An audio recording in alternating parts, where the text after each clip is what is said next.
Saudara-saudara, tinggal beberapa hari lagi menuju pemilu 2024. Kita semua, Anda, saya, kita semua akan memilih, memberikan suara, dan mempercayakan pada orang, pada pemimpin yang kita rasa bisa menyuarakan apa yang menjadi kegelisahan, tapi lebih penting lagi, apa yang menjadi harapan kita akan Indonesia yang lebih baik.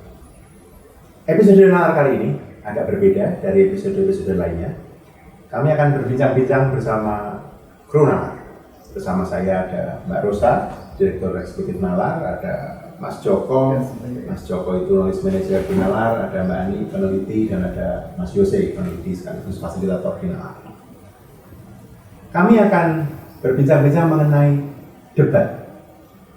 Ada 5 debat. Debat ini dalam rangkaian pemilu menjadi sebuah instrumen, sebuah alat di mana pasangan calon presiden dan wakil presiden menyampaikan gagasannya kepada publik, diuji sekaligus oleh calon-calon yang lain. Debat ini penting, meskipun para pengamat politik mengatakan bahwa debat itu paling kontribusinya cuma 2-3% dalam perolehan suara. Tapi jika salah satu paslon ada pada marginal, misalnya 49%, kemudian berubah karena 2% itu, 51% itu berarti satu putaran. Jadi penting meskipun cuma 2-3%. Bagi saya, yang lebih penting lagi adalah debat ini membantu warga, karena disiarkan secara nasional, membantu warga negara Indonesia untuk lebih memahami. Tentu ada banyak kekurangan dalam debat, tapi setidaknya itu membantu memahami seperti apa calon pemimpin kita. Dalam tradisi Yunani, untuk mencari pemimpin, karakternya itu atau kualifikasinya itu kira-kira ada 2, kalos kagatos.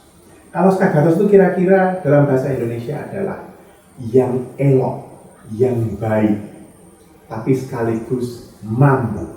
Jadi bukan hanya soal kemampuan, tapi juga bagaimana karakter. Tidak hanya keelokan bicara, tapi bagaimana memimpin.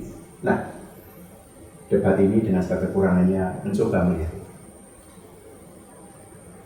Kami akan mereview kelima debat sekaligus bisa menjadi referensi bagi Anda sekalian untuk mengingat kelima debat yang sudah terjadi. Dan kembali mungkin mengingat-ingat 1-2 hal penting, tapi juga menyegarkan ingatan kita, menyegarkan pemahaman kita tentang apa yang sudah dibicarakan. Mungkin baik kalau sekarang kita simak cuplikan debat. Mungkin mulai dari debat yang pertama. Kita lihat.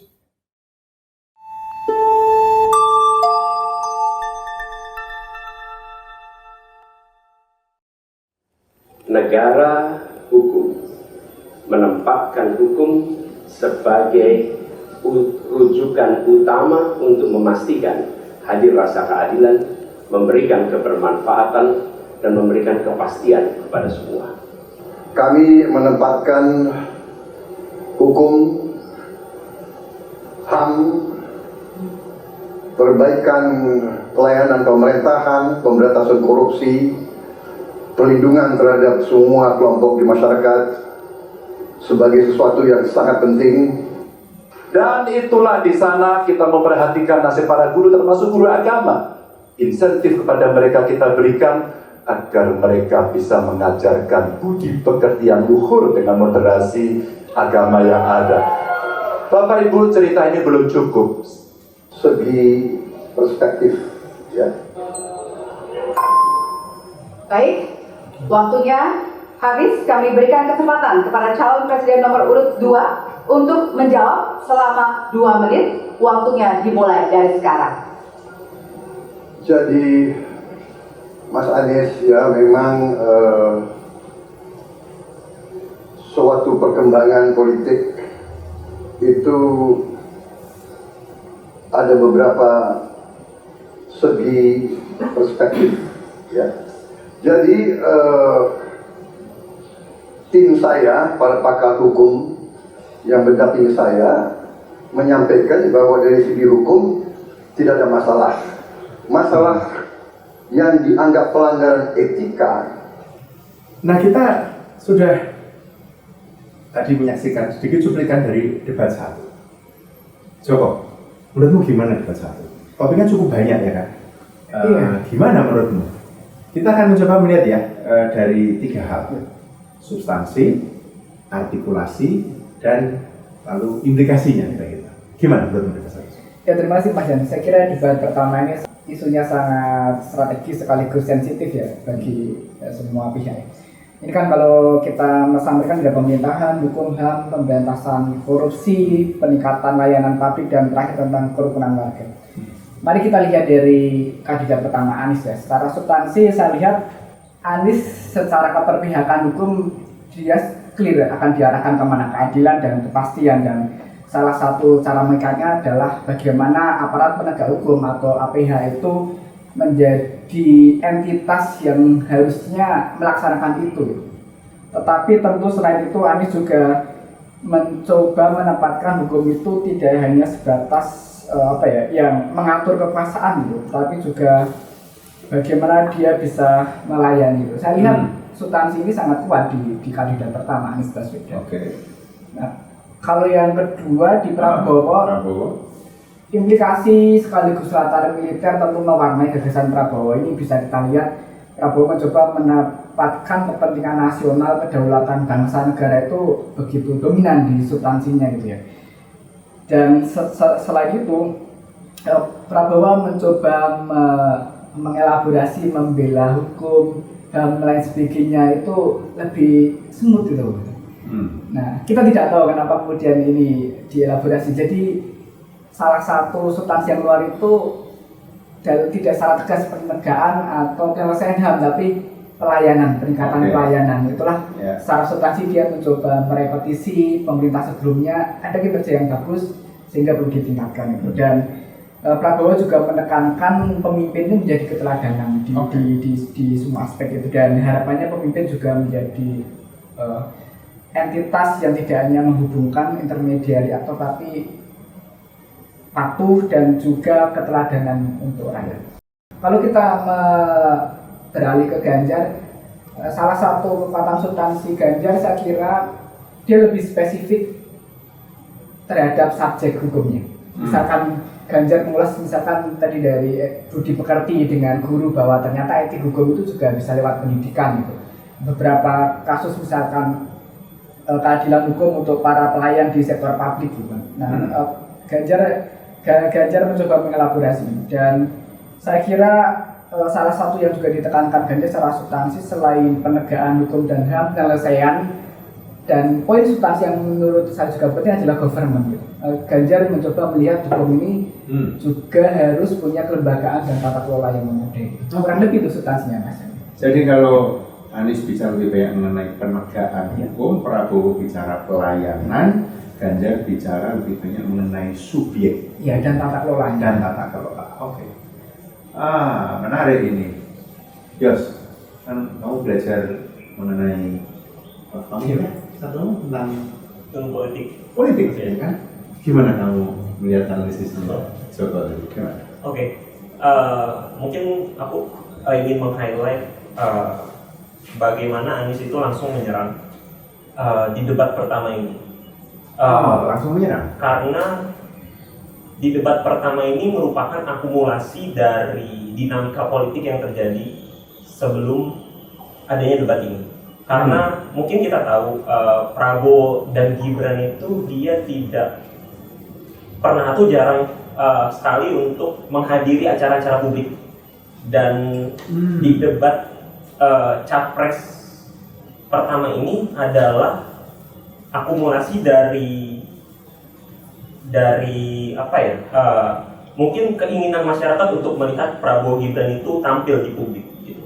Dan Anies di sini setelah kick off dia langsung shoot ke gawang gitu dengan membawa negara kekuasaan, negara hukum, menyerang kita tahu mungkin menyerang 02 gitu.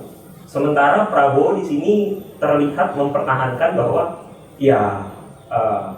keputusan MK tersebut sudah sesuai dengan aturan gitu, dan kurang bisa untuk mengelaborasi jawabannya karena memang mungkin sendiri dia sadar bahwa majunya Gibran itu tidak etis.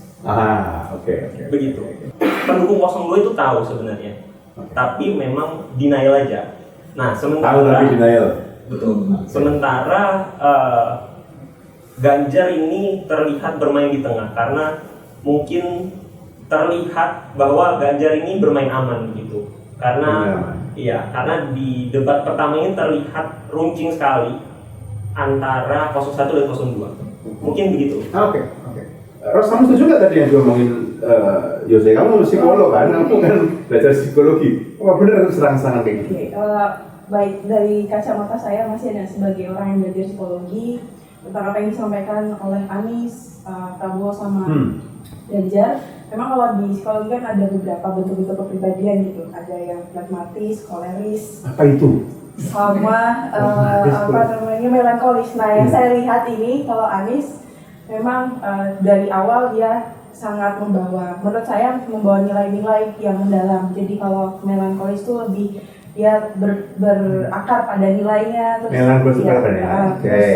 bisa berpikir yang mendalam gitu. Meskipun mungkin kadang terlalu banyak, tapi sejujurnya itu sesuatu yang sangat penting untuk diangkat karena dia berdasarkan nilai-nilai. Dia tadi kata Jose juga menyerang langsung tentang negara, kekuasaan dan lain-lainnya. Lalu yang kedua tadi Prabowo, meskipun banyak denial begitu kata yang tadi Jose bilang, sebetulnya dia juga tanpa percaya diri dengan gagasannya, pemikirannya. Dia juga memang pemimpin apa yang dia alami selama ini juga bentuk kepemimpinan yang tegas dan punya kemauan yang kuat. Tetapi itu istilahnya apa tadi? Yang Prabowo ini koleris. Koleris, artinya jadi koleris? Dia lebih tegas, percaya diri, yakin maunya sendiri. Percaya, tegas, yakin maunya sendiri. Kalau tadi tapi nggak nabrak nih. belum tentu ya. Tapi tadi Anies melankolis karena ada nilai-nilai yang selalu dibawa, ditekankan gagasan yang sebetulnya luhur begitu. Nah, melankolis. Tapi kalau Ganjar lebih sisi praktis, lalu santai, membawakannya dengan santai berdasarkan pengalaman di lapangan, praksis gitu. Jadi orang bisa melihat sisi empiris dari Ganjar. Tipenya apa yang namanya? Kalau yang ini namanya pragmatis. Pragmatis untuk Ganjar. Prabowo koleris, lalu Anies ini melankolis. Yang saya lihat sebagai orang yang belajar dari sisi psikologi. Gitu. Kalau tiga orang itu ketemu gimana? Berkelahi atau? Sebenarnya saling melengkapi. Harusnya saling melengkapi. Oh, gitu ya.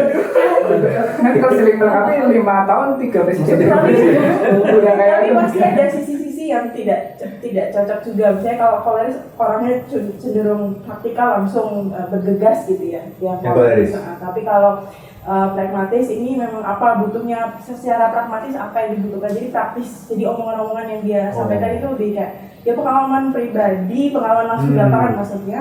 Tapi kalau Anies selalu diawali dengan misalnya Indonesia adalah negara hukum dan etika, dari seperti itu ya. Nah itu dari konsep betul. Jadi itu sebenarnya bagus pemikirannya bahwa para penonton ataupun pemilih itu untuk bisa berpikir lebih mendalam. Itu yang saya lihat dari sisi psikologi gitu. Jujur ini baru pertama saya dengar ini analisisnya. Selama ini kan Anies kan selalu konten ya kan, kebijakan gitu kan. Ini analisis psikologis loh ini. Baru dengar saya. Yang pertama melankolis, 01 melankolis, 02 koleris, 03 pragmatis. Kalaupun nggak terpengaruh dulu, tapi kalau kamu melihatnya gimana nih? Apa kamu mencermati nggak dokumen visi misi itu? Kamu analisis isinya gimana? Yang kaitan dengan debat 1 ya? Oke Pak. Jadi sebenarnya apa yang dikatakan sama Mas Jono tadi itu tentang meledakan amarah gitu, meledakan amarah terkait juga pelanggaran HAM, terus perilaku apa itu sebenarnya tidak berlangsung secara singkat. Namun itu adalah sebuah seperti dinamika dari awal.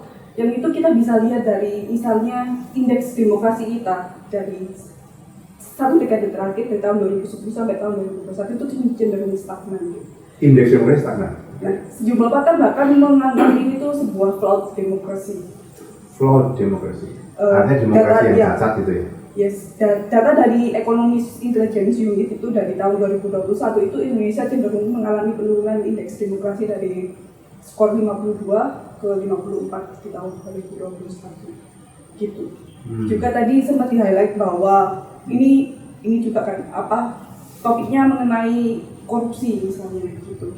Juga ini terkait dengan pelanggaran HAM, terus penegakan hukum. Nah, ini yang menarik bahwa indeks korupsi kita juga menurun Pak, menurun dalam 5 tahun terakhir, sejak tahun 2019 sampai tahun 2023. Ini yang terakhir data dari Transparency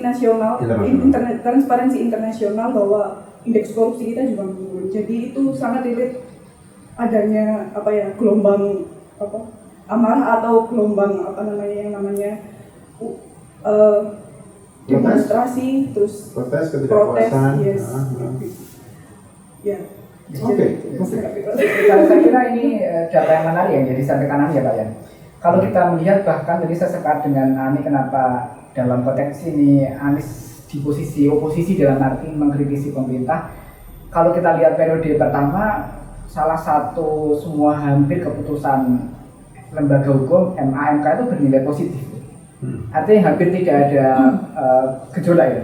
Tapi di periode kedua, 3 tahun terakhir ini kan orang menganggap justru apa yang diputuskan oleh MA/MK maupun entitas hukum lain itu bernilai negatif. Dan ini kita bisa lihat di dalam praktek, misalkan revisi undang-undang KPK, terus juga omnibus law dan sebagainya. Saya kira ini relevan ya, dan ini menjadi celah sebenarnya yang digunakan secara substansial bagi Ganjar untuk menawarkan ini ada lembaganya, ada regulasinya, berarti yang salahkan di tata kelolanya gitu. Saya lihat secara substansi kelebihan di debat pertama baik Anies maupun Ganjar adalah best practice pengalaman mereka di Jawa Tengah dan DKI itu menjadi sedikit case study gitu, dan keduanya mencoba menempatkan warga itu secara empatik. Makanya Anies kan mencoba, jadi saya sepakat dengan Rosa ya, bagaimana Anies menempatkan nilai etika dan empatik itu di-up di dalam kerangka substansinya gitu. Jadi secara ini juga relevan tadi Pak ya, secara artikulasi benar banget yang disampaikan Rosa ini. Bagaimana sikap Anies yang stabil dan empatik, juga Ganjar dengan storytellingnya gitu, dan Prabowo dengan langsung narasi patriotik, ketegasan, dan mencoba mengafirmasi kinerja pemerintah sebelumnya. Oke.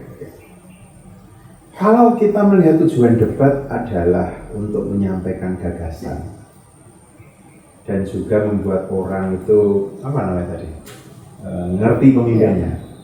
Menurut kalian semua, menurut kita ini tercapai nggak tujuannya? Gimana ya? Para capres itu sedikit gegabah untuk berargumen. Karena gegabah itu maksudnya gimana? Gegabah itu cenderung tidak melihat substansi sebagai inti dari debat, tapi lebih menyerang mungkin bukan personal, tetapi menyerang lawannya begitu. Jadi substansi nggak jadi yang utama ya, jadinya orang malah ingatnya emosinya ya. Implikasinya setelah debat pertama ini yang diingat adalah jargon-jargon seperti sorry ye, Mas Anies, yang diingat sama netizen dan masyarakat kan yang seperti itu. Jadi substansinya lupa. Pada akhirnya ya terlupakan. Oke, fair enough. Wah, menarik ya ini ya. Kalau kita simak kembali debat 1, kita kan menyampaikan dalam microblog ya. Setiap ada debat kan ada analisis kan yang kita buat. Jadi Anda sekalian, saudara sekalian yang menyimak, silahkan kunjungi Instagram kami dan juga Twitter Nalar. Setiap akhir debat kami selalu mempublikasikan analisis singkat. Tentu itu bukan analisis akademik, tapi analisis cepat apa yang dikerjakan, apa yang terjadi dalam debat. Nah, sekarang kita lihat ke debat kedua ya. Mari kita selanjutnya cuplikan.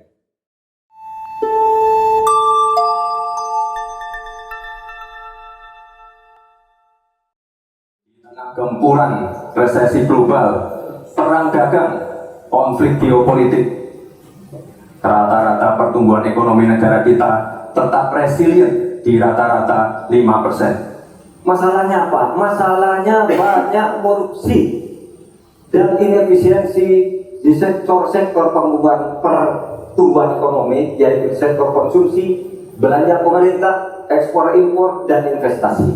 Cabai mahal, telur mahal, beras mahal, barang-barang mahal, dan gula jahat, mafia, penguasai, dan merajalela di mana-mana. Padahal rakyat sudah kerja. Bagaimana langkah Gus Muhaimin untuk menaikkan peringkat Indonesia di SGIE? Terima kasih. SGIE. Cukup Bapak? Bapak Gibran cukup? Baik. Kemudian ya, debat kedua. Debat kedua ini cawapres. Ya. Jadi Caimin, lalu Prof Mahfud dan Gibran, ya kan? Nah, gimana menurutmu Yos debat dua ini? Oke, terima kasih Pak. Aku melihat atau mungkin kita melihat bahwa sebelum debat cawapres ini yang menjadi kuda hitam adalah Gibran. Menjadi kuda hitam, diremehkan karena melawan seorang profesor 03 dan satu lagi ketua partai yang sudah cukup lama berkarir di politik. Caimin. Nah, sementara Gibran ini kan dia masih baru sebagai politisi, baru sekitar 2 tahun menjadi wali kota. Nah, yang aku lihat di sini adalah karena ini debat pertama cawapres dan statusnya Gibran ini diremehkan, Gibran cenderung mengeluarkan atau cenderung berani di sini karena untuk menjawab status quo dari masyarakat bahwa Gibran ini diremehkan sebagai anak muda, juga tidak bisa berdebat karena sebelumnya kembali lagi seperti yang aku sudah bilang di pertama bahwa pasangan Prabowo Gibran ini jarang muncul di ruang publik. Nah disinilah Gibran menjawab. Sementara dari Caimin sendiri dia terlihat cenderung underperform karena setelah debat capres kita bisa melihat cawapres ini kita bisa melihat pendukungnya sendiri itu merosting Caimin gitu di sosial media. Nah ini cukup unik sebenarnya untuk dibahas karena pendukungnya sendiri itu merosting cawapresnya. Nah sementara Prof Mahfud ini kembali lagi bermain di tengah dan juga bermain status quo di sini dia kan sebagai Menko Polhukam saat itu belum mengundurkan diri. Dia lebih membawa narasi-narasi penegakan hukum di mana banyak korupsi, banyak mafia dan oleh karena itu perlunya penegakan hukum yang jujur dan aman untuk memberantas hal ini. Nah sementara dalam substansi Caimin itu lebih menghadirkan keadilan di sini. Narasi-narasi yang dia bawa adalah keadilan untuk semua, lalu pemberantasan juga banyak mafia sehingga tadi yang sudah kita lihat rakyat kerja nyatanya itu sia-sia begitu. Nah di sini yang aku lihat begitu. Juga dia menggunakan beberapa diksi seperti selepet. Di debat ini kan bukan hanya sebagai ajang debat, tetapi juga entertainment begitu. Okay. Nah jadi dia menggunakan diksi-diksi ini untuk mungkin menaikkan 01 atau mendapatkan simpati begitu. Dari substansi, dari artikulasi, kalau dari implikasi Kita kalau bicara implikasi kita langsung ke kebijakannya aja. Oke. Di sini aku sudah mencatat kalau dari 01 yang aku highlight adalah 5 miliar per desa per tahun bagi pembangunan nasional. Nah, sebenarnya topik debat 2 itu apa sih? Debat 2 itu kan topiknya ekonomi kan ya, ekonomi, kerakyatan, keuangan negara, investasi pajak. Oke. Dan implikasinya adalah ini penggunaan anggaran yang sangat besar. Karena 5 miliar per desa dikali 83.000, ya mungkin berapa ratus triliun yang akan kita habiskan per tahun. Itu implikasi dari 01. Nah sementara dari 02 aku melihat di sini ada kebijakan untuk menyatukan Ditjen Pajak dan Bea Cukai. Ini yang disebut Gibran juga di debat kedua ini dan langsung dikomando oleh Presiden. Nah ini juga menjadi Badan Penerimaan Negara menggabungkan Bea Cukai dengan pajak, iya kan? Oke. Dan ini akan jadi potensi yang besar karena secara akuntabilitas ini akan menghilangkan fungsi Kementerian Keuangan yang pertama, karena Ditjen Pajak dan Bea Cukai di bawah Kemenkeu dan ditarik ke eksekutif, ke presiden langsung, sementara fungsi Kementerian Keuangan atau Menteri Keuangannya pasti akan hilang untuk mengawasi penerimaan negara. Oke. Untuk Mahfud sendiri, Korupsi kan? iya, dia lebih menarasikan, karena mungkin latar belakangnya sebagai ketua MK dan Menko Polhukam, yang di highlight adalah pemberantasan korupsi, birokrasi yang berintegritas dan lain sebagainya. Mungkin itu yang bisa saya sampaikan untuk debat kedua. Oke. Terima kasih, Yos. Nah, mari kita diskusikan ini analisisnya Yose ini kan. Saya mau Rosario gitu. Gimana Ros? Kamu menganalisis gitu kan sebagai orang yang mempelajari psikologi, sekarang kamu juga mempelajari kebijakan, peran berlaku kan dalam kebijakan. Gimana kamu melihat debat kedua ini antara Caimin, Gibran dan Prof. Henry? Oke, kalau menurut saya masih yang kedua ini kan persennya beda ya. Cawapres gitu dengan pembawaan yang berbeda, terus dengan pengalaman yang berbeda. Tapi yang menarik tadi saya juga mau mengambil yang disampaikan sama Jose tentang Gibran ini sebelumnya kan diragukan sebelum debat itu, tapi kemudian dia jadi kayak star gitu karena dia memang saya akui di topik ini Gibran kan juga menguasai juga tentang UMKM, terus bisa menjelaskan dan nampak percaya diri gitu. Sebagai singkatan ketika bertemu pada Indonesia. Mungkin itu juga sense of anak muda ya, yang apa yang saya lihat sebagai orang yang belajar psikologi juga, cara menyampaikan gitu memang terkesan percaya diri dan tas-tas sih, maksudnya langsung menyampaikan apa yang sudah terjadi di lapangan, apa yang itu iya satu itu kan ada 03 langsung gas gitu. Kalau Gibran ini langsung menyampaikan apa yang dari pengalamannya, dan itu juga sangat relevan dengan tema debat gitu. Kalau Caimin tadi juga menyampaikannya, saya melihat kalau dari sisi tadi ya, yang saya bicarakan tentang kepribadian yang melankolis. Nah, kalau Anies ini memang Anies toh? Anies memang melankolis. Kalau yang Caimin ini karena beda person gitu, jadi tetap berusaha untuk menampilkan nilai-nilai dari konsep dulu, tapi apa yang disampaikan mungkin masih dalam tataran konsep, belum terlalu praktikal seperti yang Gibran lakukan dalam memimpin kota Solo gitu.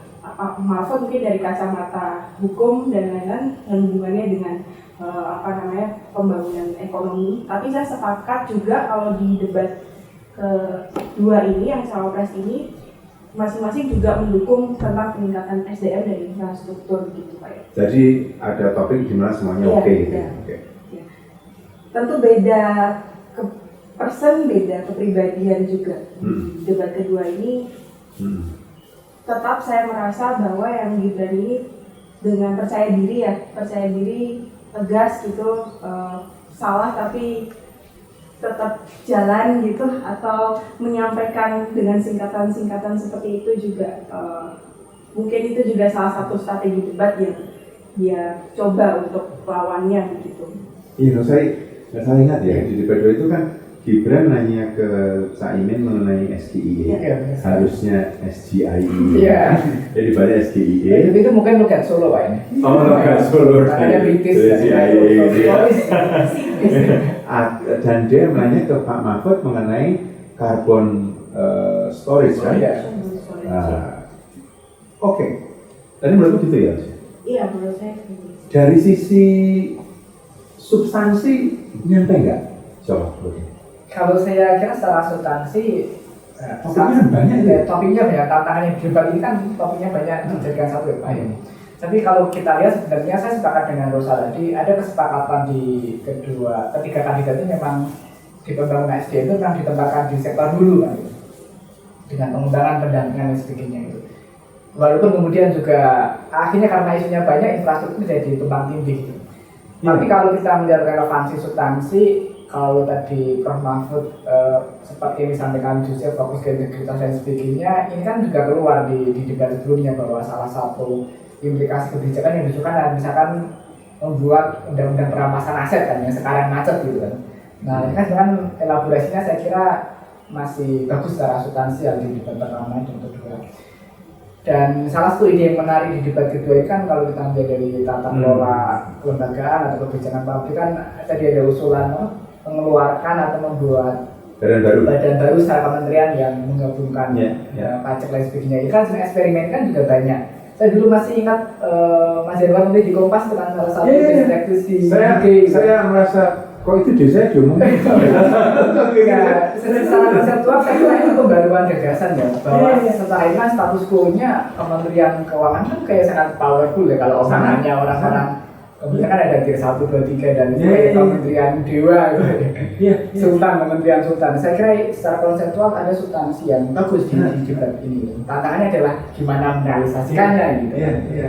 Saya jujur ya waktu di debat kedua ini dan ikut baca misi-misi ya. Nah saya udah lulus duluan di Kompas. Judulnya kan urgensi tentang Jokowi kan saya mengusulkan harus ada badan penerimaan negara sendiri di bawah presiden. Isinya adalah bea cukai dan pajak. Lalu saya mengusulkan juga agar Dirjen Anggaran itu jaringan itu dengan Bappenas. Jadi menjadi Office of Finance and Budget itu kan. Jadi ketika saya membaca visi misi itu dan apalagi debat kedua saya tuh GR. Ide saya diambil oleh para sahabat saya. Tapi ini guyanya cukup ya. Tapi kan itu kan memang implikasi kan. Nah, betul implikasi karena selama kan orang sebelum ikut ada tersandra kan perencanaan pengadaan. Saya kira itu relevan ya. Nah ini Pak Ian, saya boleh. Iya, boleh. Pak Ian sendiri yang menyarankan untuk menggabungkan Dirjen Pajak dan Bea Cukai langsung ke bawah presiden. Tapi ketika kita melihat dari ketiga capres ini, apakah Pak Ian yakin bahwa penerimaan negara itu bisa dikelola dengan baik dari ketiga capres ini ya secara umum? Dari secara umum. Skenario lah. Ide penataan kelembagaan ini saya kira akan jadi ide besar nanti setelah kita tahu hasil pemilu. Karena menjelang pemilu kan orang berkelahi untuk bertanding untuk memenangkan winning gitu kan. Tapi setelah clear siapa yang menang, itu nanti akan mulai governing. Saya kira tantangan kelembagaan ini akan menjadi gagasan besar. Kalau lihat ketiga-tiganya ya, wah berat ini kalau saya harus menjawab pertanyaan itu karena gini, mengapa ide pokok Kementerian Keuangan itu kembali ke fungsi utama yaitu kebijakan dan menjadi semacam bendahara negara saja? Karena sekarang ini kan semua jadi satu. Penerimaan di situ, penganggaran di situ, pembelanjaan di situ, kebijakan di situ, bahkan audit di situ. Yang mestinya tidak begitu. Itu menurut saya itu saja bisa diperdebatkan kan. Tapi anggaplah itu terjadi gitu ya. Ya bagi saya akan mengejar yang governance-nya bagus. Jadi kalau saya urutkan 03, 01, 02. Mohon maaf ini hitung-hitungan saya ya. Kalau 03 menang saya lebih yakin tata kelolanya baik. 01 juga. Tapi saya agak ragu ini kalau 02. Tapi sekali lagi ini bukan kampanye, ini kan kembali agar kita melihat petanya. Tapi memang implikasi penataan kelembagaan ini penting ini, Mas. Ini jadi saya ditanya. Nih kamu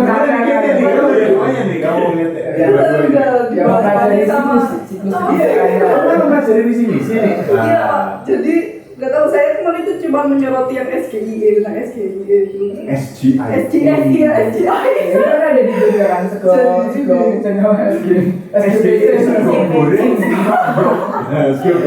ikut-ikutan di iklan saya.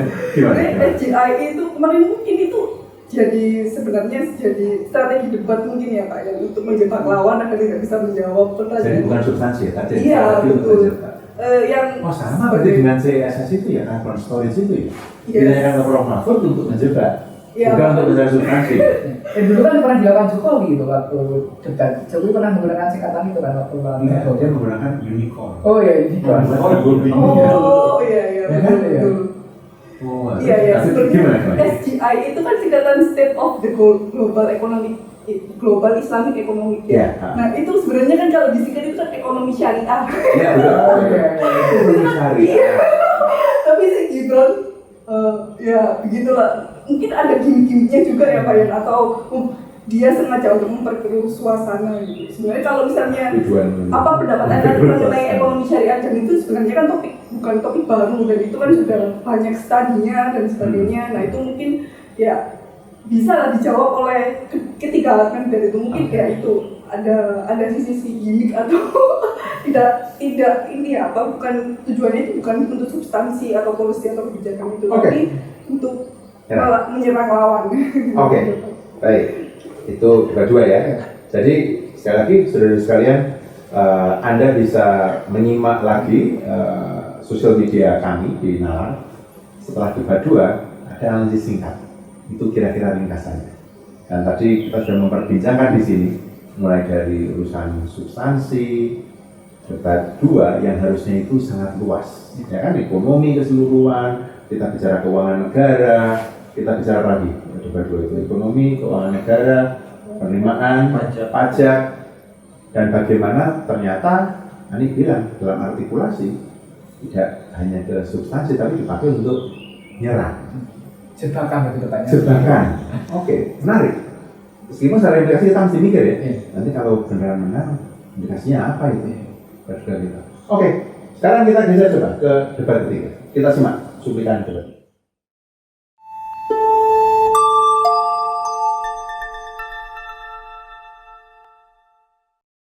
10.000 hektar, saya klarifikasi. Kemudian Itu pun salah. melanjutkan Itu pun salah. atas apa yang perlu saya sampaikan. Mas Anies, Pak Prabowo, jangan Pak Prabowo. Wow. Nanti ada kesempatannya, baik. Harap tenang. Baik, kita akan lanjutkan. Harap tenang hadir. Bapak. Baik. Saya sangat optimis, tapi kembali kita harus punya kekuatan pertahanan yang kuat supaya tidak bisa diintervensi, tidak bisa digertak, tidak bisa diintimidasi. Hanya dengan kekuatan. Kemudian kita mesti betul-betul anti korupsi. Kalau itu tidak dilakukan, maka tidak akan tumbuh ekonomi yang ada di tempat kita. Ease of doing business mesti dilakukan. Hanya saja memang kalau kita bicara pada industri pertahanan kita, mesti kita kuatkan industri dalam negeri. Oke, itu tadi cuplikan debat ketiga. Debat ketiga itu topiknya pertahanan, keamanan, apalagi hubungan luar negeri, geopolitik, ya. Nanti coba dicek. Dan debat ketiga ini kembali menghadirkan capres. Saya minta Joko dan Yusuf. Kira-kira summary debat 3 dari 3 hal tadi, substansi, artikulasi, implikasi. Ya, ini debat 3, asumsi kita mungkin secara umum adalah ini sebenarnya menjadi panggung utamanya Prabowo karena dia punya track record yang banyak ya, di sektor keamanan. Ya. Tetapi ketika debat berlangsung justru kapasitas atau juga intensitas Prabowo untuk mengelola substansi justru relatif lebih rendah yang saya lihat ya. Mari kita lihat satu persatu ya. Ketika pertama Anies ya, secara umum memang ketiga belah pihak mencoba menempatkan nilai tawar bargaining position Indonesia di dalam konteks global. Itu clear ya, ketiga kandidat mengafirmasi ini secara substansi.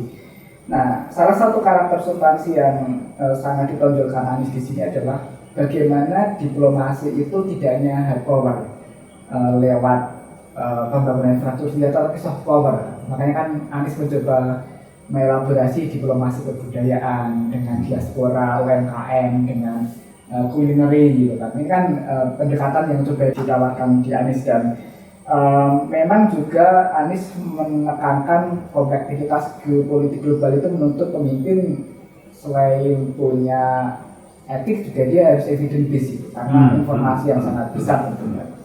Dan terutama juga Anies mencoba mendorong secara substansi bagaimana keterlibatan Indonesia dalam menjaga perdamaian dan juga kemakmuran di seluruh bangsa itu diarahkan. Dan ini kalau saya lihat, jadi salah satu substansi yang paling kuat adalah soft diplomasi yang dengan cara yang lebih dalam. Nah, kalau Prabowo mencoba menekankan politik bebas aktif, tetapi juga bagaimana keamanannya harus ditopang dengan infrastruktur kan, narasi pembelian alutsista yang lebih memadai sangat kuat di Prabowo. Mungkin juga karena beliau secara setting aktor Menteri Pertahanan gitu kan. Oke. Dan juga punya bisnis pertahanan nih. Berapa skema gitu. Nah kalau Ganjar hampir sama mengafirmasi politik bebas aktif dan juga bagaimana prioritas keamanan itu menjadi prioritas nasional. Infrastruktur juga tidak cukup dan elaborasi substansi melihat konteks geopolitik yang lebih modern. Dalam hari ini misalkan bagaimana kekuatan keamanan bangsa itu dinaikkan di isu-isu yang sifatnya serangan cyber, makanya kan ada teknologi yang 4.0 dan sebagainya gitu. Ini Prabowo atau Ganjar gitu. Ya, itu maksudnya dia juga menyebut soal duta cyber. Iya, duta cyber itu. Nah, jadi kita tidak tahu Pertahanan 5.0 gitu ya. Sudah memberikan setting geografi spesifik yaitu gimana IKN. Jadi pengamanan IKN gitu. Nah, saya lihat secara substansi Ganjar mencoba visioner gitu. Dari melihat apa yang kalau Jose bagaimana Jose secara sosial gitu. Kamu kan belajar politik ya, dan topik debat kita kan politik. Iya. Gimana? Iya. Jadi kalau aku melihat di sini, aku lebih meng-highlight adanya komitmen terhadap pertahanan dan keamanan dari ketiga paslon, begitu. Jadi mungkin kita lihat dari Anies terlebih dahulu. Anies di sini menekankan pada adanya perumusan tantangan dan ancaman terlebih dahulu. Mungkin ya kembali lagi latar belakang Anies sebagai akademisi begitu. Dia mencoba untuk merumuskan terlebih dahulu tantangan dan ancaman sebelum membuat kebijakan. Gitu. Dari debat ini juga kita bisa lihat bahwa yang setuju pada pertahanan keamanan cyber di sini bukan hanya Ganjar seperti yang tadi dibilang sama Mas Joko, tapi juga Anies begitu. Mungkin itu kalau dari Anies. Kalau dari Prabowo yang aku lihat bahwa dia lebih menekankan pada fungsi TNI dan Polri di sini. Juga dia kan di dalam setiap statementnya ingin menaikkan taraf hidup TNI dan Polri untuk menunjang adanya peningkatan kualitas kinerja dan lain sebagainya. Kalau dari Ganjar sendiri, dia menekankan mungkin kembali lagi ke narasi besar yang paslon ini bawa, bahwa adanya integritas, bahwa pengambil keputusan adalah pimpinan tertinggi, dan juga tata kelola polisi dan TNI yang selama ini mungkin masyarakat agak kurang percaya, ini dibenahi lebih lanjut begitu. Implikasi seperti itu ya? Iya, betul. Oke. Termasuk Ganjar kan mencoba mengelaborasi urusan keamanan itu juga model pertahanan semesta itu, berbeda hanya dilibatkan, tapi juga dia punya jaminan lingkungan ya justru ya. Kalau Ganjar kayaknya penambahan juga di substansi. Nih, kalau kamu lihat visi misinya yang untuk debat ketiga ini gimana? Saya akan meng-highlight mengenai apa ya yang ramai di media sosial itu terkait apa yang disampaikan oleh Pak Prabowo mengenai konflik Israel sama Palestina. Itu dia sempat meng-highlight bahwa ya ini juga yang disayangkan oleh pendukung-pendukungnya mungkin atau yang lain yang berharap bahwa oh ternyata Menteri Pertahanan pemahamannya cuma segini gitu. Misalnya kayak sebenarnya kekuatan militer kita, kalau kan Pak Prabowo bilang kalau kekuatan militer kita itu tidak ditingkatkan, kita akan berakhir seperti Gaza gitu. Which is sejumlah pakar bilang wah itu ya salah kalau mempunyai pemahaman seperti itu, karena itu tidak bisa dikompetkan dengan Indonesia yang dimana Palestina itu bukan negara state atau state yang resmi gitu Pak, yang jadi dia inferior di segala sisi, tapi dikompetkan dengan Indonesia yang itu memiliki bergaining atau kekuatan militer atau secara state yang resmi gitu kan Pak. Jadi rame ya? Yes, betul. Terkait hal itu. Apa yang rame? Menurut saya debat tiga itu sulit yang lain gimana? Apa tidak? Kinerja. Jadi di debat ketiga ini Anies bertanya kepada Ganjar soal kinerja Menteri Pertahanan. Atau mungkin saya salah itu. Dalam dapat nilai 5 dibalas lagi 11/100.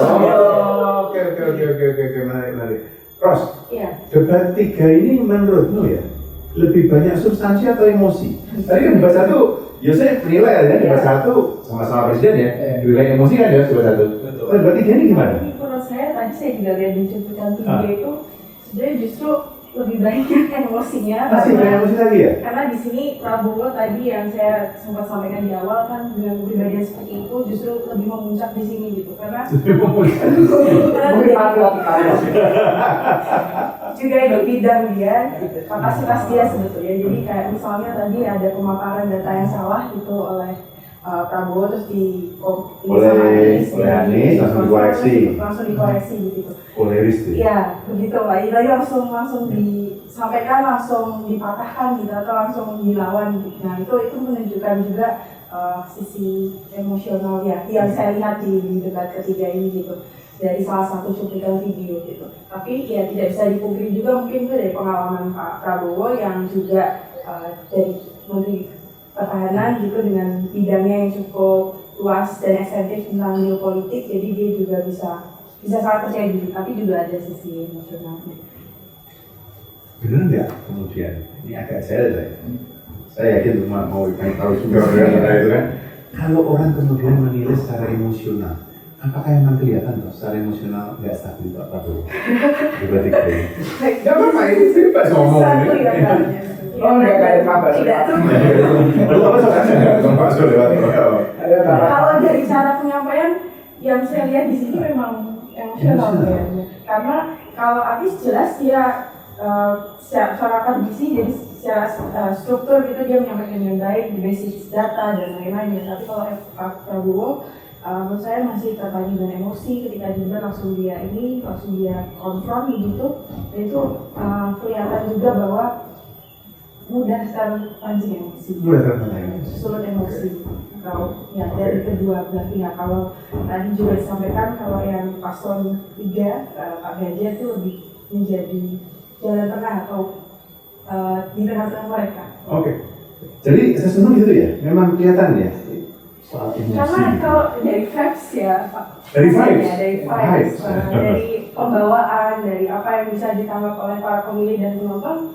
Emosi yang dibawa di sini kelihatan kuat gitu dengan dia ditentang dengan data dan lain-lainnya itu kelihatan menunjukkan juga kan kepribadian ketika seseorang berada dalam sebuah medan debat gitu atau perang gitu pasti ada tendensi untuk mengeluarkan sesuatu dirinya yang sesungguhnya gitu. Ada juga sebagian orang yang bisa mengontrol tapi ada juga yang dalam beberapa hal diserang kelemahannya terus dia bisa langsung mengeluarkan apa yang menjadi asli ya. Jadi sebenarnya dalam 2 kali ini capresnya ya 2 kali ketemu kan capresnya itu sebenarnya mulai kelihatan aslinya itu ya. Iya sebenarnya dari awal itu ya. Dari Mas Anies ada kata-kata lain yang sebenarnya itu kalau dari kami yang melihat secara psikologis ya itu terpancing emosi dan saling memancing emosi tapi saling memancing, terpancing ada yang oke itu ya debat 3 ya Implikasi itu. secara implikasi gimana tadi Yosi sudah bicara sedikit kan soal implikasi kan gimana nanti postur pertahanan bagaimana hubungan internasional ya kan pendekatan politik apa lagi yang mau ditambahkan Ya kalau saya lihat implikasi yang dekat dengan kita sebagai warga negara yang maksudnya adalah sektor anggaran ini adalah sektor yang paling gede dalam proporsi APBN bahkan sektor apa? Pertahanan itu masuk 3 besar setelah infrastruktur kan.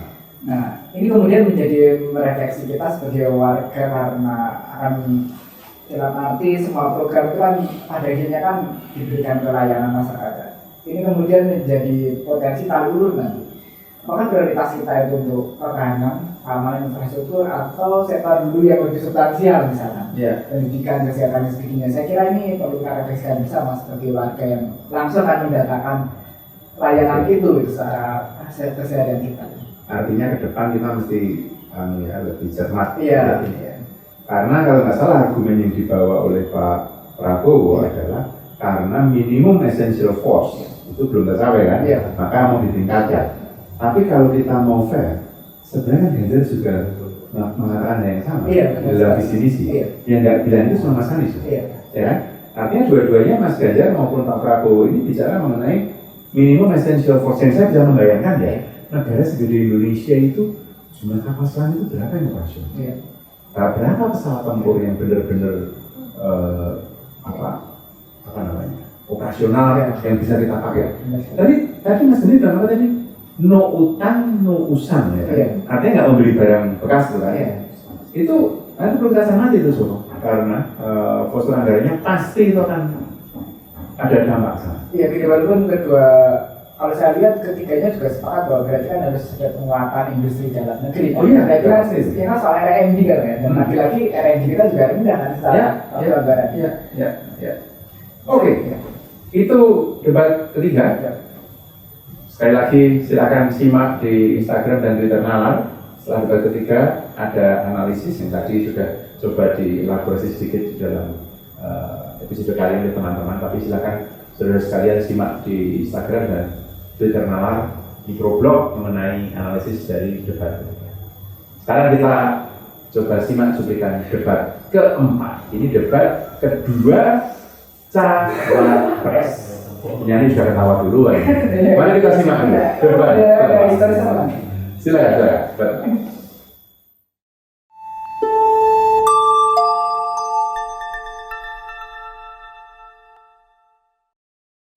Bagaimana cara mengatasi greenflation? Terima kasih. Masih ada waktu, Bapak Gita. Kami sampaikan kembali terminologi atau singkatan nomor.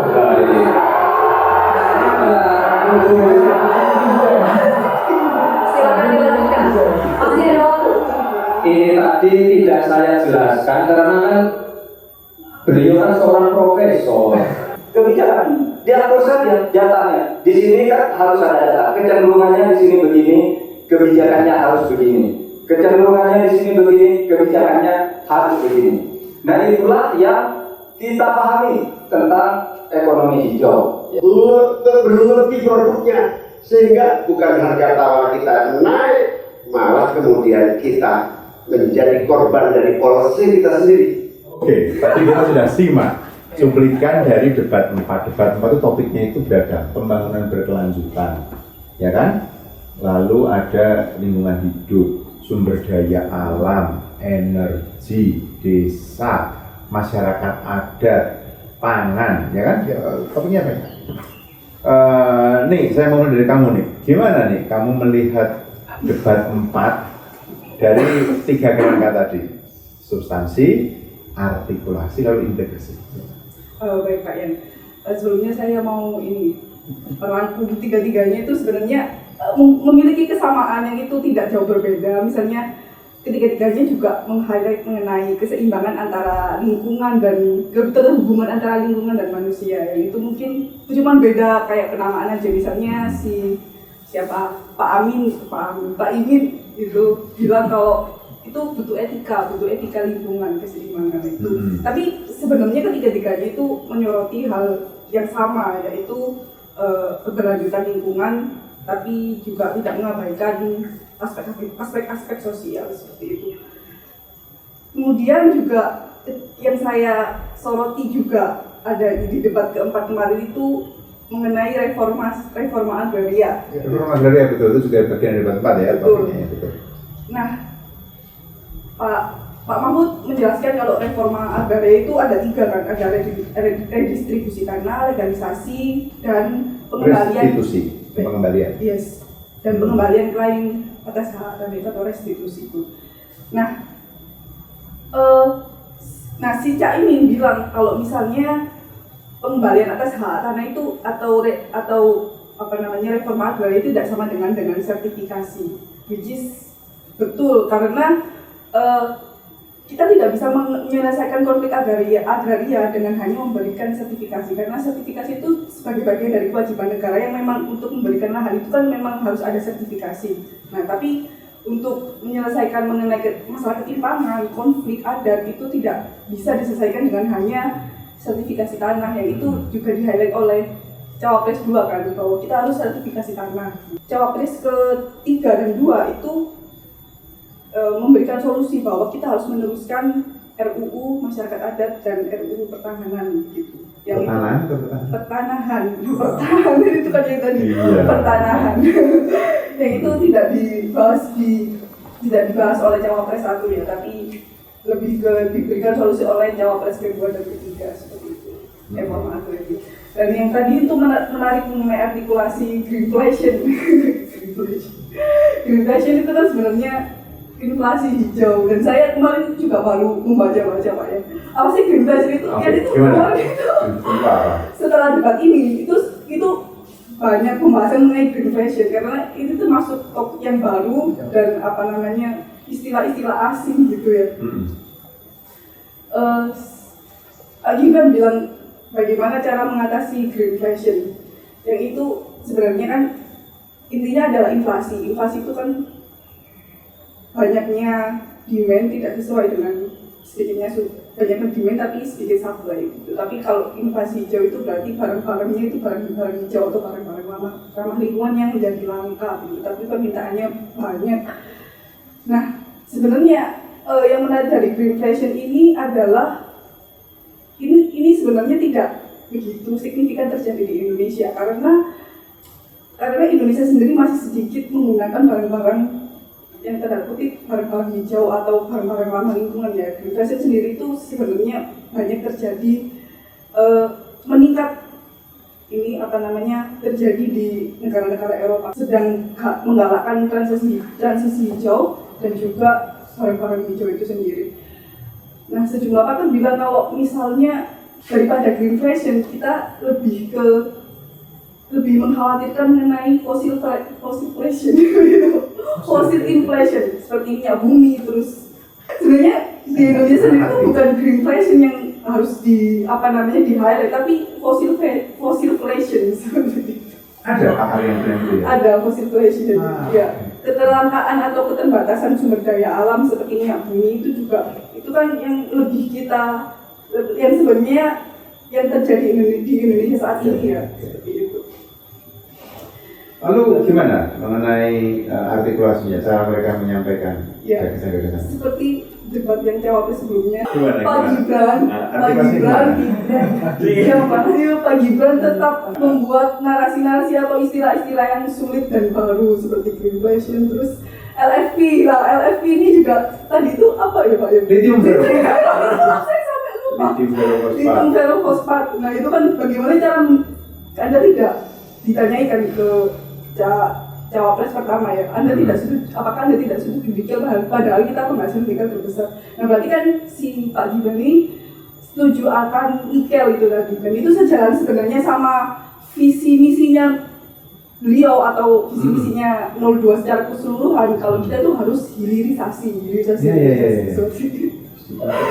Nah sebenarnya ya industri nikel sendiri itu di era Jokowi sendiri ekspor nikel kita itu besar sekali Pak ya. Kalau kemarin saya lihat datanya itu kita menghasilkan sebanyak 519 triliun dari ekspor nikel aja. Tapi si ekspor ini tidak menghasilkan dampak signifikan ke pertumbuhan ekonomi. Gitu. Juga ada masalah-masalah seperti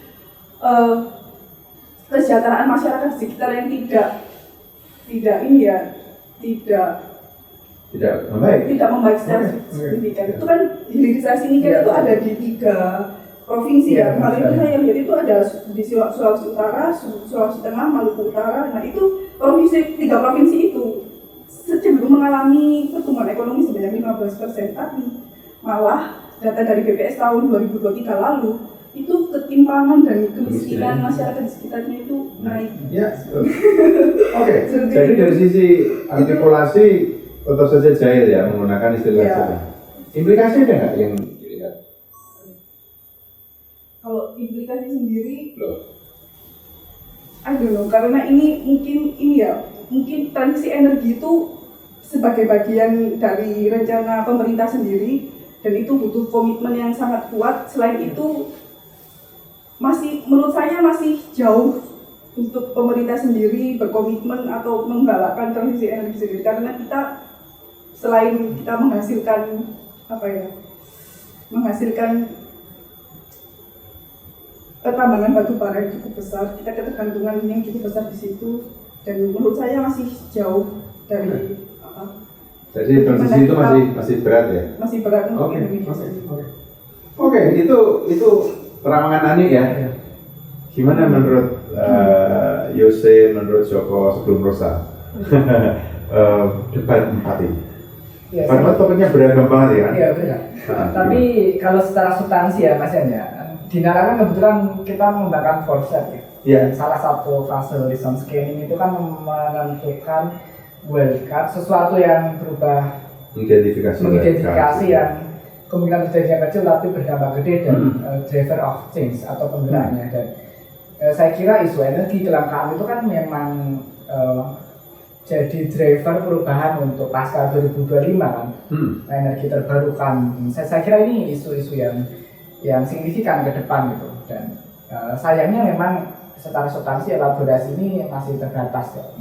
Bisa kita terjebak ke hilirisasi, tapi bagaimana skemanya? Kayak tadi saya sepakat dengan Ani, oke nikel mungkin dianggap lebih ramah lingkungan, tapi tahukah kita ternyata produksi pertambangan nikel di Sulawesi menimbulkan dampak yang luar biasa, yang negatif terhadap lingkungan dan masyarakat, bahkan warga lokal tersisihkan. Nah, saya kira implikasi ini juga perlu dicek di lapangan. Ini secara substansi, tapi secara isu memang ini menjadi isu yang gede, walaupun isu ekonomi hijau kan isu yang ya bahasanya elit lah. Mungkin kalau saya kan dari Gunung Kidul loh ya, sih bahasanya dari dulu kalau makan memang pakai daun jati gitu kan. Sebelum pakai biasa gitu kan ya, lebih hijau dong lebih hijau sudah punya warna hijau, tapi langsung didaur ulang. Jadi secara substansi saya kira memang strategis, tapi perlu istilahnya diturunkan lah biar tidak menjadi wacana di masyarakat. Nah kalau secara artikulasi, kebetulan saya di sini dulu debater Pak ya, zaman mahasiswa ya. Nah ada 3 aspek yang harusnya bisa kita pegang sebagai seorang debater. Itu adalah metode, manner, itu etika kita sama matter ya, substansinya gitu. Nah saya lihat di debat ini yang paling sensitif menurut saya adalah ya mohon maaf mannernya Gibran gitu kan. Ya, bagaimana gimmick yang dilakukan sambil nilai sebagainya. Nah, itu ketika saya jadi juri debat yang saya tahu itu mannernya bermasalah bagi saya gitu. Gimana ya? Gitu ya? Ya betul. Mas Joko Pak. Jadi yang di-highlight di sini adalah manner dari Gibran ketika dia mencari-cari jawaban dari Mahfud ya. Dengan menggunakan ini, itu kalau di debat itu udah mungkin itu sangat tidak beretika sih Pak, kalau kita bisa bilang begitu. Dan tanggapan publik juga begitu ya? Iya. Setelah debat selesai itu muncul ya? Dan setelah debat selesai, dari mungkin kita tahu drone emprit ya, itu ya semua emosi negatif itu naik ke Gibran semua begitu. Ini sebenarnya dia rugi sendiri ya? Iya. Mungkin dari debat kedua mungkin sudah bisa kita lihat ya, karena kan tadi aku juga menganalisis debat kedua. Drone emprit juga menegasikan Gibran secara emosi gitu Pak ya. Sebenarnya gimana Mas? Debat 4 ini? Saya melihat bahkan sampai Pak Mahfud juga agak bereaksi kan waktu ditanya itu. Lalu tadi tentang LFP, Caimin, dari analisismu gimana menjadi debat 4 ini? Kalau dari saya Pak Yan, ini masih kayak yang debat ketiga, masih tersulut emosi, tapi ini khusus yang tadi yang sudah di-highlight sama dua ya. Gibran masih tadi ya mencoba untuk mencari perhatian gitu. Jawaban perhatian. Bukan mencari jawaban, tapi mencari perhatian saja ya. Tapi justru itu juga memancing emosi yang lain gitu. Jadi ya memang mungkin ada tujuan di balik itu juga ya. Sebenarnya pertanyaan-pertanyaan yang tidak perlu ditanyakan gitu, tapi ya namanya debat jadi juga harus ada yang ditanggapi gitu. Tapi itu pertanyaan yang sebetulnya tidak substantif gitu.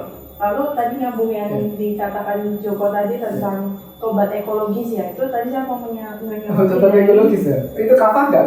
Pertobatan. Soal keberlanjutan ya, keberlanjutan lingkungan hidup gitu. Itu juga kalau nggak salah saya lihat di Twitter dia menulis juga di media mana gitu tentang tobat ekologis itu. Tapi saya cenderung mengamati dari sisi psikologi dan perilaku gitu. Mungkin juga ada unsur mendorong masyarakat untuk bisa secara grassroots itu untuk masyarakat mengubah perilakunya untuk bisa menyambut sama-sama transisi energi atau bersama-sama untuk tobat ekologis gitu. Tapi masih di tataran tadi konsep ya. Nah itu belum diturunkan. Jadi perilaku bersama yang dapat mengubah sistem, lalu bisa mendukung dan menajamkan kebijakan berikutnya. Mas Yana. Tentu soal artikulasi tadi sudah juga semua tahu ya, itu mencari perhatian bukan mencari jawaban. Kalau kita sih mencari jodoh nih. Wah, jodoh. Itu ya itu dinamika yang cukup emosional di menjelang debat terakhir itu. Dan ini menurut saya pamungkas atau klimaks ya dalam sisi emosi dan sisi secara psikologi itu 3 dan 4 itu melengkapi. Menarik. Iya. Wah, terima kasih Jos. Ada lagi? Mungkin fun fact dari tobat ekologis mungkin bisa saya sedikit. Oke, gimana? Jadi tobat ekologis ini cenderung unik karena Caimin ini kan beragamanya Muslim. Tapi istilah tobat ekologis ini diambil dari Katolik, Pak. Tobat ekologis itu dipopulerkan Paus Fransiskus tahun 2015 dan ya dalam salah satu dokumennya dia Laudato Si. Iya, dalam salah satu dokumennya dia menulis bahwa tobat ekologis itu ya berarti bertobat untuk merusak lingkungan gitu Pak. Kalau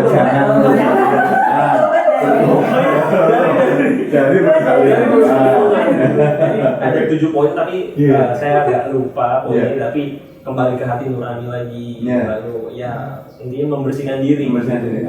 Saya mau menyoroti sedikit tadi karena Joko tadi bicara mengenai foresight yang kita lakukan nanti. Salah satu dari wildcard sebenarnya adalah ketika Indonesia itu mengklaim dan bangun data cadangan nikel terbesar, kemudian kita melakukan hilirisasi, itu seolah-olah bahwa EV di dunia pasti akan menggunakan baterai yang menggunakan nikel, ya kan? Ada satu hal itu agak prinsipil yang menurut saya pembuat kebijakan, saya nggak tahu kalau saya boleh bilang apa itu keliru. Karena ketika ada kelangkaan pasti inovasi terjadi. Studi saya itu inovasi soalnya.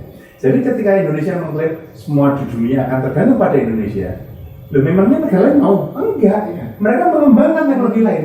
Dan benar, Tesla mengembangkan mobil listrik yang baterainya 0 nikelnya.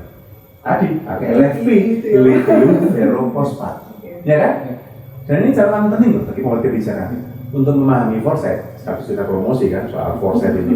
Karena kalau nggak bisa melihat wildcards di sini, kita merasa kita sudah membuat industrial kompleks, kita bikin hilirisasi nikel, ternyata dunia bikin teknologi baru, kita akan bikin jadi kalau gitu. Anyway, cukup ya, debat 4 ya. Nah, setelah debat 1 emosional, debat 2 masih ada tentu saja juga emosional ya karena jebakan-jebakan pertanyaan tadi atau pertanyaan-jebakan. Debat 3 ternyata masih emosional, debat 4 baru saja kita simak. Debat 5 kayak apa? Apakah naik? Apakah naik? Turun? Secara emosi maksud saya. Atau naik turun? Kita simak debat 5, coba.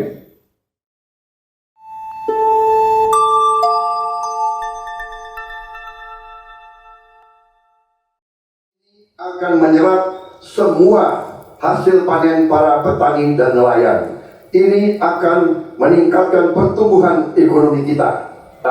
Yang diberikan harus bisa memberikan akses terbaik untuk anak-anak didik kita, termasuk nasib guru dan dosen. Satuan membutuhkan rasa keadilan. Karena itu misi kami tegas mewujudkan bangsa yang sehat, yang cerdas, yang sejahtera, berbudaya dan bersatu. Gagasan saya untuk memberi makan bergizi untuk seluruh anak-anak Indonesia untuk mengatasi masalah stunting dan menghilangkan kemiskinan ekstrem dan juga mengurangi angka kematian ibu-ibu pada saat melahirkan. Kalau ngasih makannya kepada anak-anak untuk mencegah stunting, saya sama sekali tidak setuju, Bapak. Karena Bapak terlambat, Pak. Stunting itu ditangani sejak bayi dalam kandungan, Pak. Beri program saya, kita beri makan ibu yang sedang hamil. Kita beri bantuan gizi ibu yang sedang hamil. Bukan bantuan untuk si pemberi, Karenanya dia diberikan sesuai dengan kebutuhan si penerima. Kalau penerimanya membutuhkan bulan ini, ya diberi bulan ini. Kalau dibutuhkannya 3 bulan lagi, ya 3 bulan lagi. Tidak usah dirapel semuanya. Dijadikan sebagai sesuai kebutuhan. Yang nomor 1 berikutnya, itulah yang disebut sebagai bansos tanpa pamrih. Nah, tadi kita sudah simak debat itu. Yang menurut saya sih agak mengejutkan ya.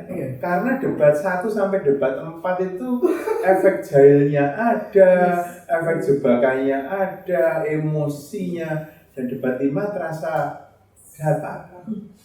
Maka saya nanya ke yang paham psikologi untuk mengulas debat 5, Ros. Meskipun saya tentu akan bertanya agar konsisten sejak tadi adalah bagaimana secara substansi, artikulasi, tapi juga implikasi. Nah, kalau kamu boleh tambahin aspek psikologisnya, kenapa kesan saya cari aman ya? Cari aman debat ini. Nggak ada yang berani nembak-nembak kecuali terakhir Mas Ganjar di penutupan dia malah ngutip Jokowi 5 tahun yang lalu, jangan memilih pelanggar HAM, itu kan, jangan milih yang punya potongan diktator. Saya kaget juga itu terakhir. Tapi Mas Ganjar bicara terakhir kan, jadi setelah itu nggak ada yang menanggapi. Agak jahil juga dia. Gimana menurut Mas? Iya, Mas Yan, terima kasih. Yang debat kelima ini emang cenderung tenang, calm down, mungkin mau masukin ibu tenang. Dikira mau jadi Sebentar, debat 5 ini kan topiknya kan luas ya, bansos ini kan, dan pendidikan, kesehatan, kesejahteraan, ketenaga kerjaan.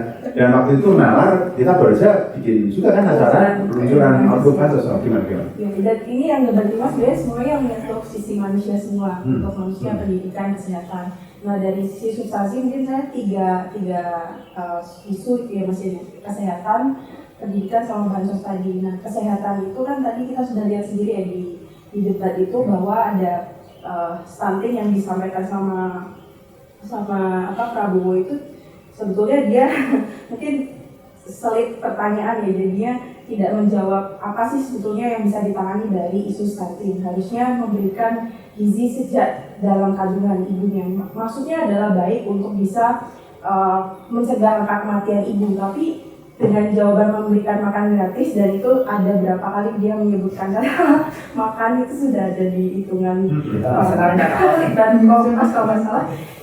Bukan jawabannya gitu, jawabannya adalah memberikan gizi baik pada ibu yang sedang hamil sehingga mencegah angka kematian ibu, bahkan mencegah juga anak yang lain dari ibu yang tidak mendapatkan gizi yang baik gitu. Dan ada yang saya soroti juga dari sisi kesehatan, Mas Yan, kalau dari sisi kebijakan itu di awal itu sebenarnya sudah disampaikan sama Mas Anies ya. Saya kebetulan karena psikologi dan pernah mempraktikkan kesehatan mental ya Mas Yan. Jadi di sisi yang visi pertama itu Anies sudah men-state tentang kesehatan mental, perlindungan dan pada perempuan gitu ya. Lalu tapi yang dua paslon lain tidak men-highlight itu. Sudah semangat saya dengan menyampaikan di depan, tapi dalam posisi pembahasan masih belum terlalu dibahas gitu. Mungkin juga saya melihat bahwa faktor kesehatan mental itu masih digabungkan dengan yang namanya public health, kesehatan secara umum gitu. Padahal itu justru juga mempengaruhi dalam arti sisi produktivitas orang bekerja, produktivitas orang sehat, produktivitas bahkan dalam secara produktivitas orang melakukan sesuatu itu juga terpengaruh dari apa yang ada di bentuk di dalam dirinya. Tapi yang sisi kesehatan ini memang saya masih mendengar kata-kata yang preventif itu dilakukan sejak kalau Pak Ganjar itu menyampaikan individu, tanggung jawab individu ya, preventif untuk bisa menjaga kesehatan mereka gitu. Tapi sebetulnya preventif yang bisa dilakukan itu harusnya juga lebih secara struktur gitu, sosial, struktural, dan itu juga penting untuk melakukan preventif gitu.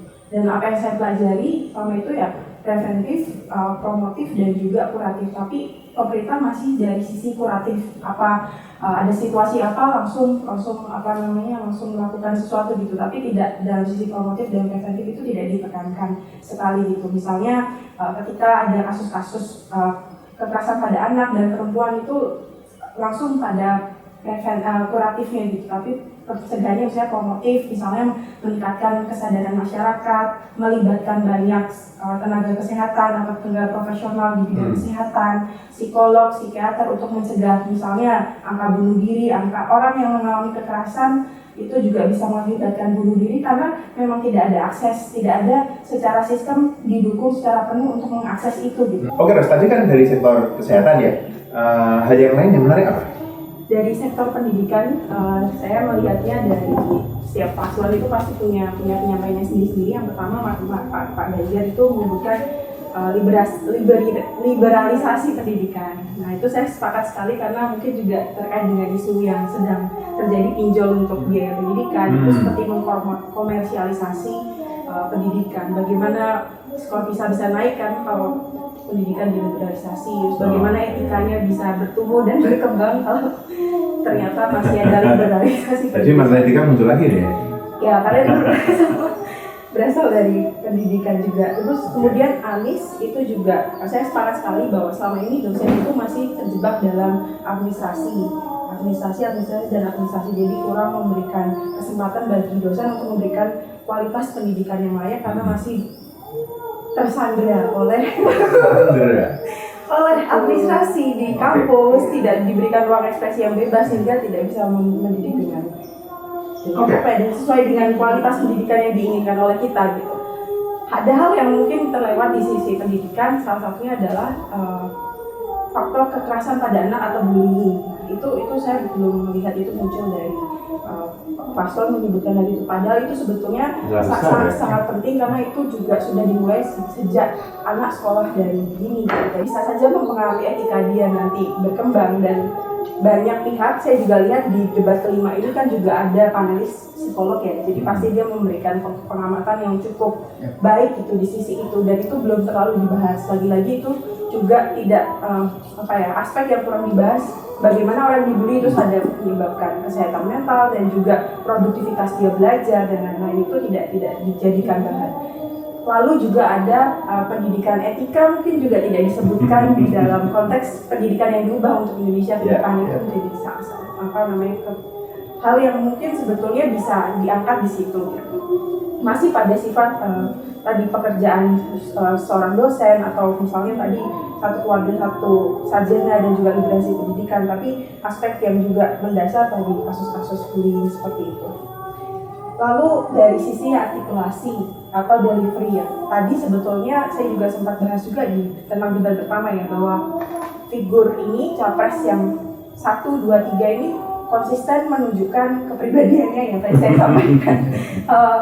Koleris, melankolis dan pragmatis. Mas Anies itu pragmatis, melankolis sekali karena konsisten dari setiap debat 1, 3, 4, 5 itu selalu memberikan konsep, etika, pemikiran yang mendalam yang sebetulnya bagus, tapi juga banyak hal-hal praktis yang mungkin juga terlewat. Lalu yang kedua di sisi ini Pak Prabowo lebih cool down, lebih tidak menyerang kembali serangan-serangan fajar yang datang gitu. Jadi lebih bisa. Tapi nggak ada serangan, ya kan? Iya. Dan tidak mudah tersulut juga gitu, tidak kelihatannya lebih kalem dan mungkin itu juga tujuan dari debat kelima salah satunya.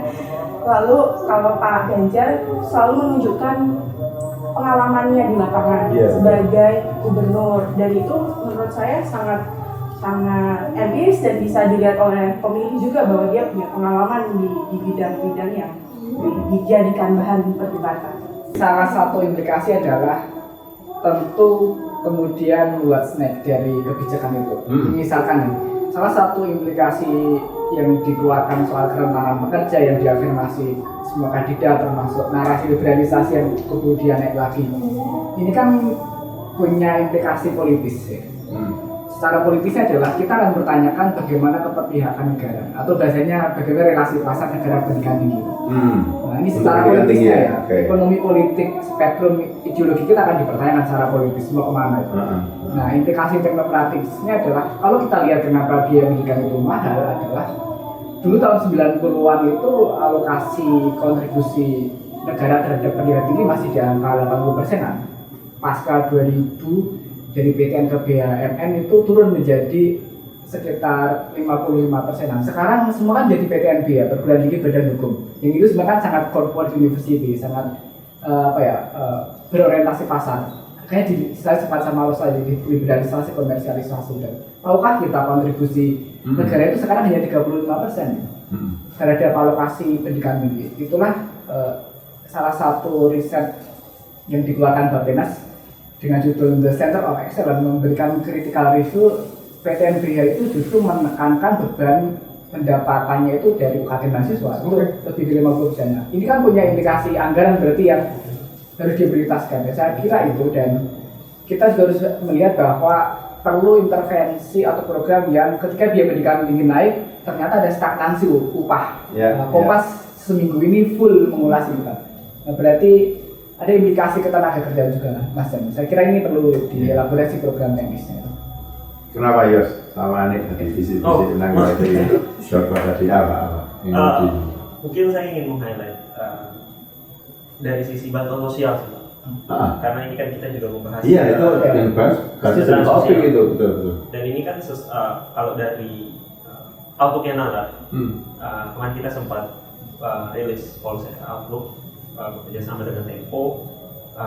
Mungkin teman-teman nanti bisa lihat juga ya, ada filenya. Nanti silakan simak. Jadi kita menemukan adanya politisasi bansos.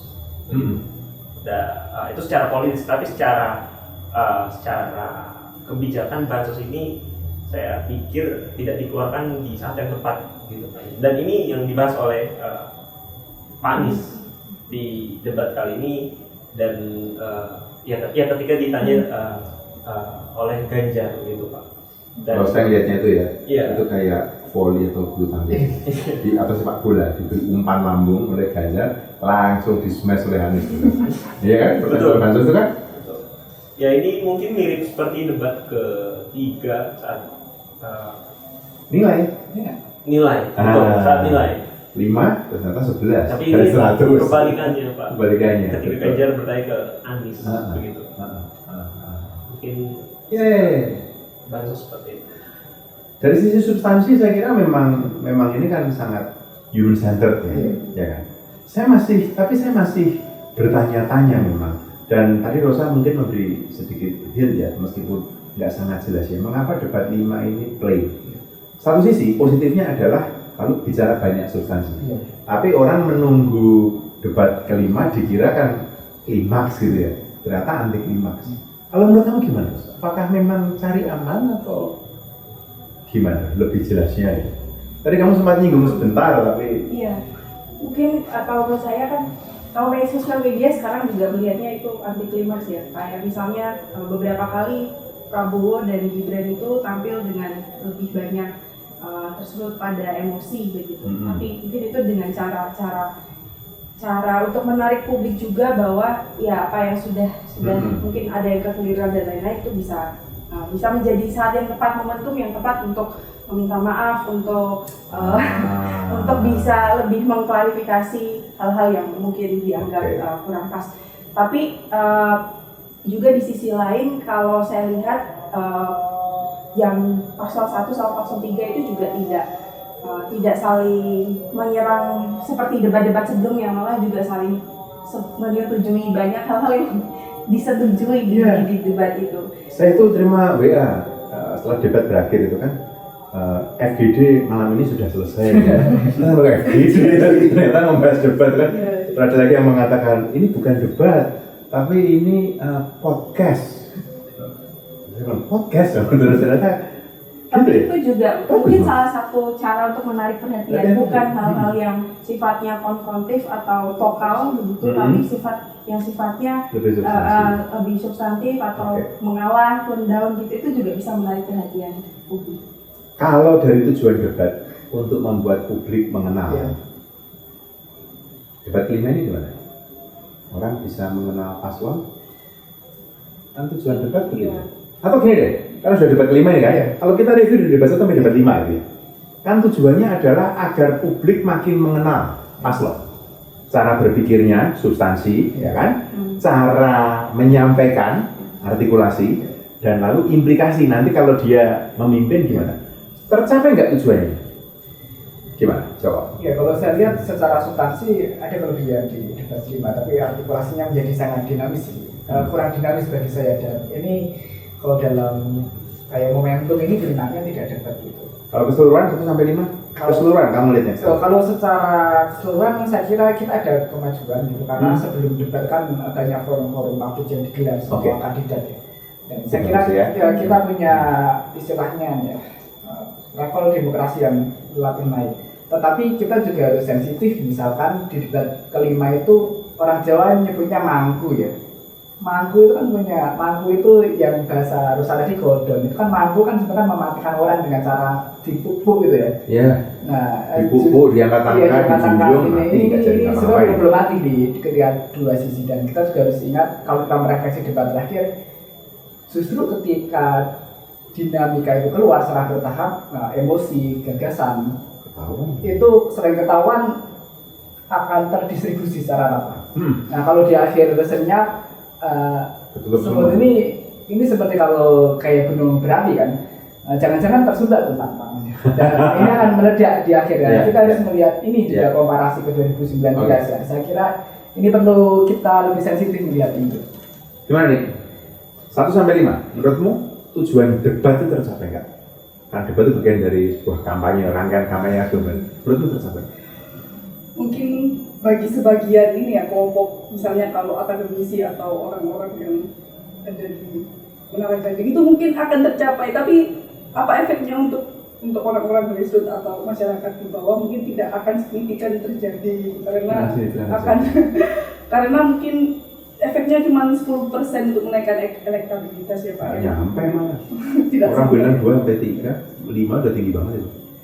Tapi tujuan debatnya orang mengenal asuhan itu tersampai. Mungkin di debat kelima itu yang saya soroti karena mereka cenderung main aman itu tadi, dan juga karena debat kelima ini banyak topik-topik yang bisa dijadikan kontroversi, dan itu kan misalnya seperti bansos itu tadi, dan juga yang kedua adalah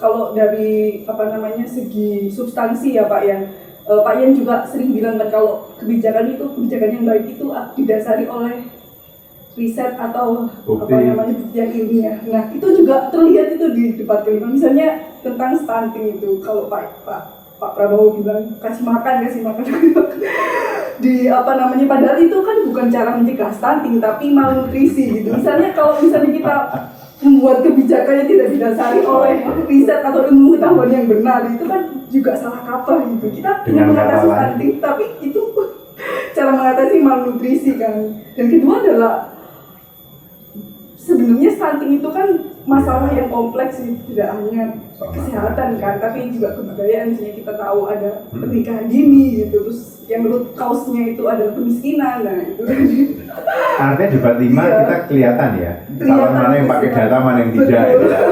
Oke. Yos, gimana Yos? Kurang lebih saya setuju sama Mbak Ani sih Pak. Kelihatan mana yang pakai data, mana yang tidak ya kan? Ada 2 poin yang saya setuju. Yang pertama itu soal pengaruh terhadap elektabilitas paslon, karena mungkin ini berpengaruh terhadap akademisi, lalu orang yang melek pendidikan, begitu, orang yang bisa mengakses internet untuk menonton debat. Tapi ketika ini turun ke grassroots, ketika ini bersentuhan dengan orang-orang yang tidak terpenuhi sandang pangan papannya, ini pada akhirnya ya akan mental begitu aja substansinya, begitu. Karena mereka ya siapa yang mereka pilih adalah yang memberikan mereka sesuatu. Iya. Itu yang pertama. Yang kedua dapat gitu ya. Iya. Yang kedua itu soal kebijakan berbasis riset ini. Saya melihat implikasinya adalah dari ketiga paslon ini, saya lihat secara objektif ya Pak. Maksudnya kita lihat 01 dia dari setiap debat publiknya itu mengutamakan data, lalu mengutamakan riset dan lain sebagainya begitu. Nah, tapi ketika kita berpindah ke 02, terlihat ada kebijakan yang cenderung dipaksakan, misalnya kebijakan soal makan siang gratis atau kebijakan susu begitu. Ketika banyak orang Indonesia itu laktosa intoleran, lalu juga ada beberapa kebijakan soal misalnya pembangunan 300 FK begitu, padahal yang ditujukan adalah kebutuhan terhadap dokter spesialis, bukan dokter umum, begitu. Nah ini kan saya melihat dari 02 ini kebijakannya cenderung dipaksakan. Nanti yang akan berimplikasi juga pada mungkin ya negara ke depannya begitu. Nah untuk 03 ini saya melihat juga ini berbasis riset dan data karena dia mungkin ingin ya seperti internet gratis dan lain sebagainya itu untuk mendukung pendidikan, lalu pemberantasan korupsi ketika banyak mafia, banyak penyalahgunaan kekuasaan dan lain sebagainya. Oke. Terima kasih. Saya kira ini obrolan menarik nih ya. Siang ini kita membahas 5 debat. Kalau saya lihat data, menurut KPU setiap kali debat itu ditonton kira-kira 125 juta orang. 125 juta orang itu nonton debat. Jadi dari 5 kali debat itu berarti 525 juta orang. Ya kan 125. Dan tujuan debat adalah agar pemirsa itu mengenal. Tadi saya bilang di depan tadi, dalam tradisi Yunani itu kalos agathos, bahasa Indonesianya tadi saya cek, manusia paripurna. Manusia paripurna itu bicara mengenai karakter dan bicara mengenai kompetensi. Kamu memilih orang tidak hanya karena karakter, tapi kompetensi juga. Kamu memilih orang bukan hanya karena kompetensi, tapi juga karakter, itu kan? Apalagi yang kalian mau nyari beasiswa itu kan Rosa sudah dapat beasiswa. Saya sebagai panitia yang menyeleksi beasiswa pun saya mencari orang yang akan punya karakter dan kompetensi. Apalagi presiden dan wakil presiden. Jadi, saya kira kalau kita kembali ke pemirsa, saudara-saudara sekalian yang menyimak episode malam kali ini, mudah-mudahan debat 1 sampai debat 5 membantu Anda memahami, mengenal capres-cawapres kita. Kalos agathosnya, kemanusia paripurnaannya, baik karakter maupun kompetensi. Pemilu tinggal beberapa hari lagi. Jangan golput. Jangan golput. Kalau Anda golput, surat suara Anda akan dimanfaatkan oleh pihak tidak bertanggung jawab. Datang ke bilik suara, berikan suara Anda pada yang Anda mau pilih. Nggak ada yang baik, memang tidak ada yang sempurna. Tapi kalau saya boleh mengutip Romo Magni Suseno, dia bilang begini, demokrasi, pemilu salah satunya adalah bukan untuk mencari yang terbaik, tapi mencegah yang terburuk berkuasa. Tonton episode ini tanggal 13 malam. Jadi Anda kalau masih bingung, mikir-mikir, tonton episode ini. Mungkin atau pagi hari sebelum tanggal 14. Ini anggapnya seperti serangan fajar dari nalar gitu ya. Untuk ingat-ingat, ini dalam debat itu mereka ngomong apa kok? Mereka menjanjikan apa kok? Apa substansi? Pesan kami dari tim nalar adalah jangan golput. Datang ke bilik suara, pilih yang menurut Anda paling baik dari yang ada. 3 kriteria menurut Anda. Lihat orangnya, lihat rekam jejaknya, dan hanya hati nurani. Selamat mengikuti pemilihan umum. Tentukan pilihan Anda tanggal 14 Februari.